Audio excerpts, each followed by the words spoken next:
歡迎大家再次收睇馬迷智頻道。12月14號國際賽事日都算圓滿結束。喺第8場跑緊香港杯嘅途中，忽然間有位觀眾大約仲有100米到終點處跑出跑道，好彩馬會嘅員工齊心合力，夾手夾腳制止咗呢一位罔顧騎師馬匹安全嘅觀眾。而香港杯順利就由我哋香港2000米王者浪漫勇士第4次攞到呢一場嘅國際1級賽。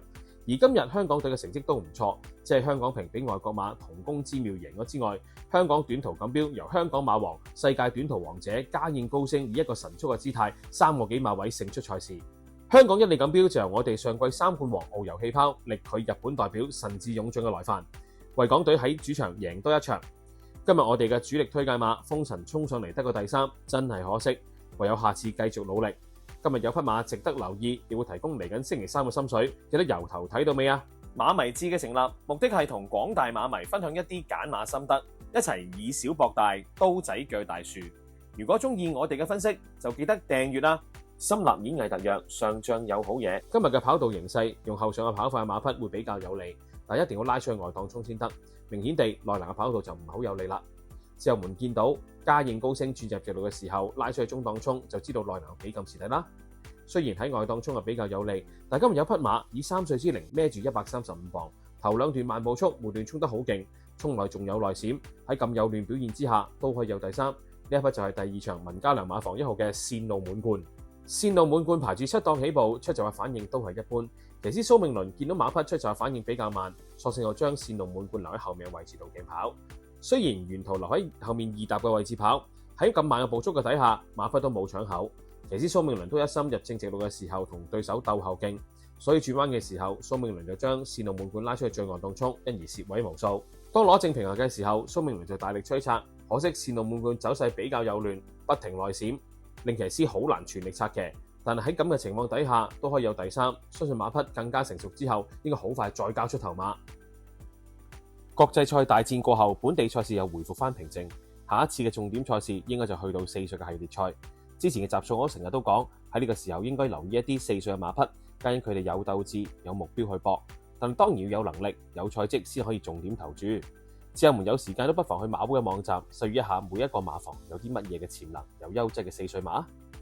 喺季初嘅時候我都有提及過，今季我最睇好嘅冠軍練馬師黑馬分子係我哋鬥志3雄之一嘅廖康銘。冇提一段嘅時候，再睇翻練馬師嘅冠軍排行榜，發現原先有頗大優勢嘅廖康銘，而家俾人追到好貼，好似冇晒力咁。但我都仍然好睇好呢一位嘅澳洲練馬師。我認為頭馬數字好難由季初領先去到季尾嘅。睇翻前一季新晉練馬師伍鵬志都由季初領先去到季尾，可惜喺煞科嘅時候俾呂健威一氣呵成，連贏幾場頭馬過咗伍鵬志攞咗冠軍。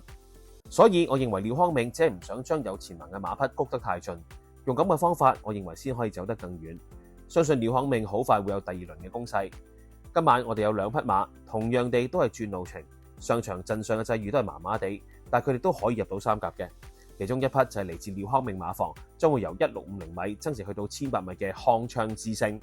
呢一匹4歲紐西蘭嘅 PPG， 今季係第2季喺香港服役，雖然跑咗8場都未有頭馬交出，但係只係有1場冇獎金收嘅啫。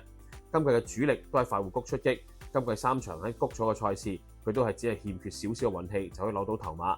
尤其是係上場214場次，走勢非常悅目。今次增程相信更加啱追。康昌之星排住9檔起步，出閘嘅反應都係普通。由於出閘又慢咗少少，又排咗個差檔，所以騎師霍宏星就好快將匹馬留喺後面位置度競跑。可能留得太大力，加上段速又比較慢，康昌之星喺早段嘅時候就有啲搶口。幸好霍宏星都可以穩定到馬匹嘅走勢，但沿途都只係能夠留喺2、3搭後面嘅位置度跑，好彩都有少少嘅遮擋。轉入直路嘅時候，由於頭3段嘅段速比較慢，康昌之星有少少困失。外面馬匹好似再出有第2嘅長勝將軍喺無遮無擋嘅情況底下衝得好行嘅時候，康昌之星臨尾250米都冇乜足夠空位衝，但最後佢以末段22秒41衝上嚟攞到第2，表現非常厲害。今次增程用翻後上跑法嘅話，相信可以打開城門。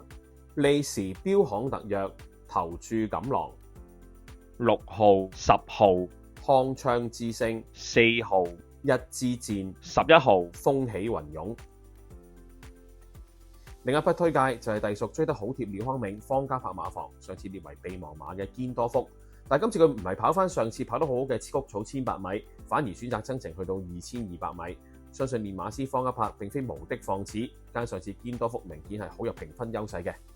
堅多福排住10檔起步，出賽反應都係普通，可能排咗外檔。騎師潘大偉前段嘅時候就進退失據，明明上場係用後上嘅跑法跑得幾好，唔明點解今次又將隻馬跑喺前面度跑。本應呢啲都係騎師臨場嘅決定，但由於佢猶豫，令到堅多福早段有啲搶口，轉第一個彎嘅時候要5踏咁轉，導致佢沿途都係2踏嘅位置度競跑。反觀前領嘅龍澤飛駒就舒舒服服咁慢放。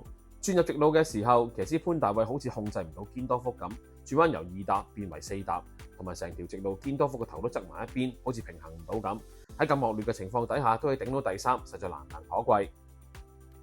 利時標行特約投注錦囊，第一場嘅心水，我哋要3號、堅多福、7號、黃金風速、11號、永勝金區、10號。香港精神。仲有一個小提示，我哋馬迷誌而家開通咗會員頻道啦，有興趣嘅摯友都不妨成為我哋嘅會員啦。會員權益包括有備忘馬概覽、每天跑道形勢概覽、賽日精選心水，希望各位多多支持。最後都希望馬迷們幫我哋點讚、訂閱、撳埋個鐘仔，接收我哋第一手嘅資訊，亦都可以留言俾我哋集思廣益，作深入嘅賽馬交流。最緊要就係分享埋俾你中意跑馬嘅朋友啊！祝大家贏多啲，我哋下集再見。